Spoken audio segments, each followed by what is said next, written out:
2020년 2월 1일 토요일 날씨 흐림. 요즘 뒤늦게 때 아닌 인기몰이를 하고 있는 웬 나이 많은 가수가 있다고 해서 호기심에 오늘 처음으로 그의 영상을 한번 찾아봤다. 바로 1991년 데뷔를 한 양준일이라는 가수다. 나도 틀림없이 1991년을 살았는데 왠지 모르게 나는 양준일이라는 가수는 물론 리베카라는 그의 노래를 들어본 적도 없고 지금 들어봐도 기억도 나지 않는다.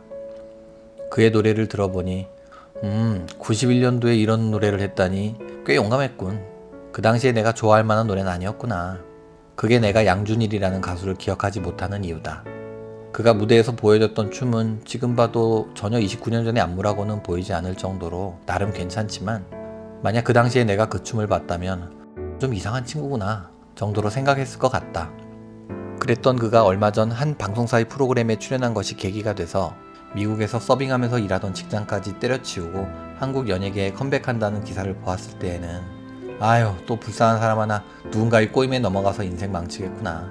잘 살고 있는 사람한테 왜 바람을 넣어서 안정적인 생활까지 포기하게 만들까 하고 지인들과 안타까워한 적도 있다. 91년도 영상은 그나마 좀 봐줄만 했지만 최근에 방송에 출연한 영상들을 보니 이제는 50대가 되어서 한눈에 봐도 처진 피부 탄력과 늘어난 주름들, 젊었을 때보다 한창 힘이 떨어진 댄스까지 왠지 그가 그동안 걸어온 힘겨운 삶이 느껴지는 듯해서 마음 한구석이 짠했다. 잘 기억도 나지 않는 그의 노래 영상들을 하나둘 찾아보면 볼수록 이제 와서 왜 그가 다시 인기를 얻고 있는지 언뜻 이해가 되지 않았다. 그렇게 별 감흥 없이 영상을 찾아보다가 어떤 인터뷰 영상을 하나 보게 되었다. 그리고 그가 왜 거의 30년이 지난 지금 다시 소환이 돼서 이렇게 많은 사람들이 찾는 존재가 되었는지 금방 알 수 있었다. 양준일은 약 30년 전 짧았던 한국에서의 가수 활동을 그것도 수많은 논란 속에 마무리하고 미국으로 돌아가서 평범한 삶을 살았다. 그러다 보니 인터뷰에서 그간의 힘든 생활과 한국에 대한 섭섭함 이런 것들에 대해서 얘기하지 않을까 생각했다. 인터뷰 서두에 MC들이 양준일에게 보내온 사연들을 소개하면서 그로 인해서 힘을 얻고 힐링을 했다는 사연을 소개할 때만 해도 좀 뜬금없고 어리둥절했지만 이내 인터뷰가 시작되자 그가 사용하는 언어들은 우리가 연예인 인터뷰에서 흔히 접하는 그런 언어가 아니라는 것을 알게 되었다. 과거에 알아봐주지 않으셨던 것이 전혀 섭섭하지 않아요. 내가 좋아하는 것을 하면서 그렇게 존재하고 싶었어요. 나는 시대를 앞서간다고 생각한 적이 없어요. 그저 내가 좋아하는 것을 했을 뿐이고 그것이 한국 사회와 맞지 않는다고 생각했어요. 걱정하지 말아요. 모든 것은 완벽하게 이루어지게 될 수밖에 없어요. 인생을 살면서 힘들 때 This can't be it. 이것이 다일 순 없다 라고 생각했어요. 팬들은 내가 딛고 설 수 있는 땅이에요. 나한테도 망해도 되는 권리가 있잖아요. 지금 주어진 이 모든 것들을 제가 당연하게 여기게 되지 않기를 바래요. 사람들은 그에 대해서 시대를 앞서간 음악성과 춤, 패션 센스에 대해서 얘기한다. 하지만 지금의 인기는 그가 잘생겨서도 아니고 노래와 춤이 뛰어나서도 아니다. 나는 양준일의 팬이 아니다. 그리고 그의 노래와 춤에 빠진 사람은 더더욱 아니다. 하지만 이 인터뷰 영상들을 보면서 그가 가진 해맑은 눈빛과 어린아이 같은 순수한 생각, 쉽고 편하게 얘기하지만 그의 삶을 통해서 느껴지는 울림이 크고 좋은 느낌을 주는 인간적인 따뜻함, 그리고 그가 돈을 위해서 시대와 타협하지 않고 스스로 가수로서 자신의 열정에 충실했기 때문에 결국은 시대가 다시 그를 찾아갔다는 생각이 들었다. 하지만 그의 순수함은 세상 물정 모르는 천진난만한 어린이의 순수함이라기보다는 힘든 풍파를 온몸으로 겪고 마침내 이겨낸 뒤에 그래도 답은 이거야 라고 말하는 달관한 자의 그것이라고 생각되기 때문에 더 마음속에 와닿는 것 같다. 그는 현재 기획사조차 없다. 그리고 기획사는 자신에게 전혀 중요하지 않다고 말한다.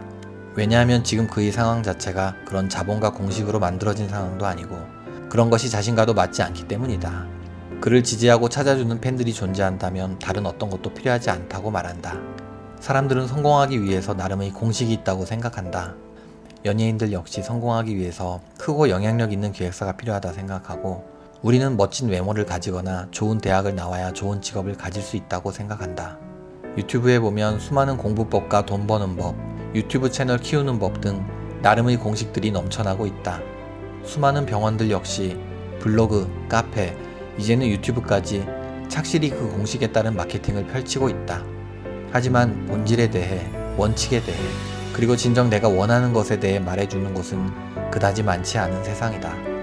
왜냐하면 세상을 사는 데 있어서 원칙을 지키고 본질에 충실한 방법은 그 길이 멀고 험난하고 한참을 돌아가야 하는 경우가 대부분이기 때문이다. 하지만 이런 삶은 시간이 걸릴 뿐 결국 내가 원하는 목적지에 도달하게 해준다. 반면에 지름길과 편법과 타협은 중간에 길을 잃어버리게 만들거나 목적지에 도달한 것처럼 보이지만 결국 잘못된 길로 들어서는 경우를 많이 보았다.